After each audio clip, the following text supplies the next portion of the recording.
In America today, things fall going in disarray. Now some might call my style old school. Youth 4 tracks before Pro Tools.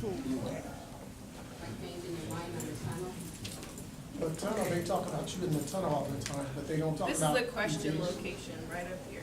So we're gonna listen to Liz, please. Come on, moderate. Good job, moderator. That's right. Good Be evening, respectful. Mr. Mcginn. At first, I want to say that I appreciate you at least showing up into our community tonight, unlike Mr. Mallahan. In both your platforms, you both say that more officers are needed to reduce gun violence. My son was one of the 28th youth killed last year, Perry Henderson.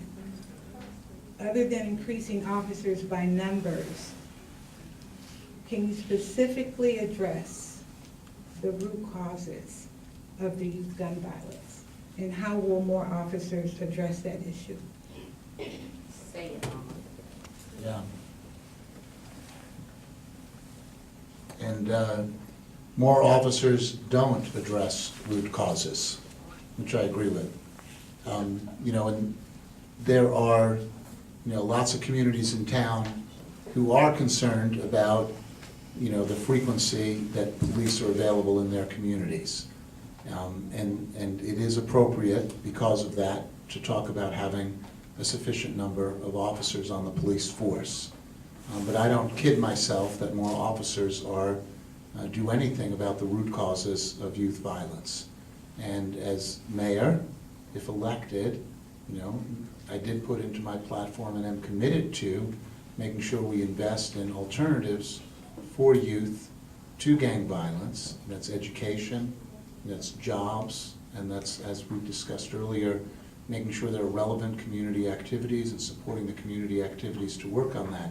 I think another piece of it is going to be very significant, will be the selection of a new police officer, because the issues you talk, new police officer, new police chief, the issues we spoke about earlier about the disparities in arrest rates and incarceration rates, are really testament to the fact that we have to make very significant changes in how the police force responds to this community.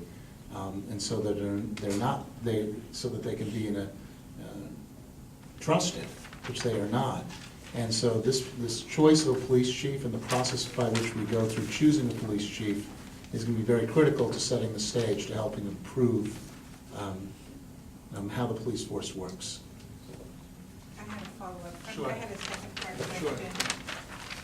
So you are acknowledging that more officers will not solve youth violence. Correct. How will you ensure in a community that more officers will not result in more police harassment towards our youth and community? Yeah, and sure. And I think I was starting to anticipate that question in my answer. We've spoken about earlier about the Race and Social Justice Initiative, which is an attempt to understand why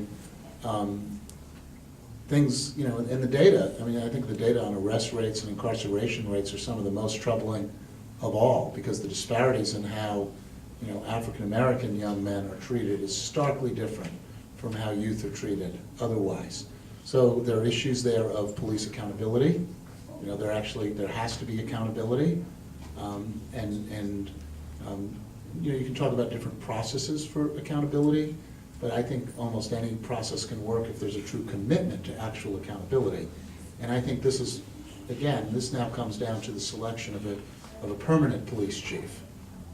If you need a chief who will be committed, fully committed to accountability of the force and fully committed to trying to change the culture of policing that has led to the situation you're describing of harassment.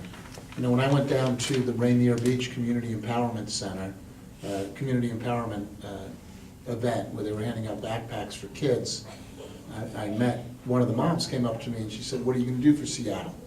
And I said to her, "What would you like me to do?" And the first words out of her mouth were, "I have 4 young boys, and they're good kids, but they sag their pants, and I don't think police should be stopping them on the street just because they sag their pants." And I thought about that. I've got a 14-year-old boy, and he sags his pants, and I can't stop him. You know, I've tried, I've gotten angry. Now I realize I'm just being an idiot when I do that to him. He's going to do it. But if a police officer stopped him because he didn't think he looked right, I know how I would feel, and I know how how his mom, my wife, would feel. So I think we need to, how are we gonna change this? It's long-standing, it's deep-seated, it's been going on a while, so it's gonna take a deep commitment on the part of city government to work on it.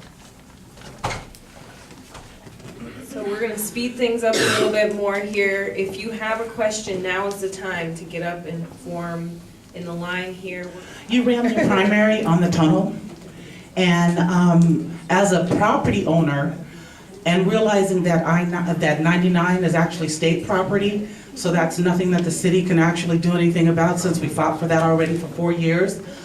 My question to you now is, I've been told that when you become mayor, that it's okay with you now to build the tunnel. So we're all human and we're allowed to change our mind, but I'd like to know what miraculously made you realize we didn't have the money to fight this battle? Well, I don't think we have the money to build this tunnel. So let's just be clear about that. And I have not changed my mind. Whatever you heard is inaccurate. Okay. I opposed the tunnel, and I still continue to believe it's a terrible idea. But today, the Seattle City Council, by a 9-0 vote, said that the city should enter into an agreement with the state legislature on that tunnel. And, it's not an option for a mayor to not follow the legislation passed by the city council. So I made clear today, just in case anyone was curious, that, of course, I was going to honor the legislative action of the city council, and would, as mayor, it would be my job to follow that. But I also made clear that I don't think that that the city of Seattle should not pay cost overruns on that tunnel. And if it's too expensive, that thing needs to be revisited. And I think that actually makes a really considerable difference with Mr. Mallahan. Mr. Mallahan's position is that we should live with the state law that says Seattle taxpayers have to pay all cost overruns. My position is we should not proceed with that tunnel if we are going to be stuck and on the hook for all cost overruns, nor should we proceed if it's too expensive for us and the state to afford. But of course, if I'm mayor, it's again not an option to not follow a 9-0 vote of the council. Part 2. Actually, Mr. Mallahan said that we can't spend money we don't have, and that's what my mom always said, soon come money, soon come, but it's not here now. My second part of that question is, when King County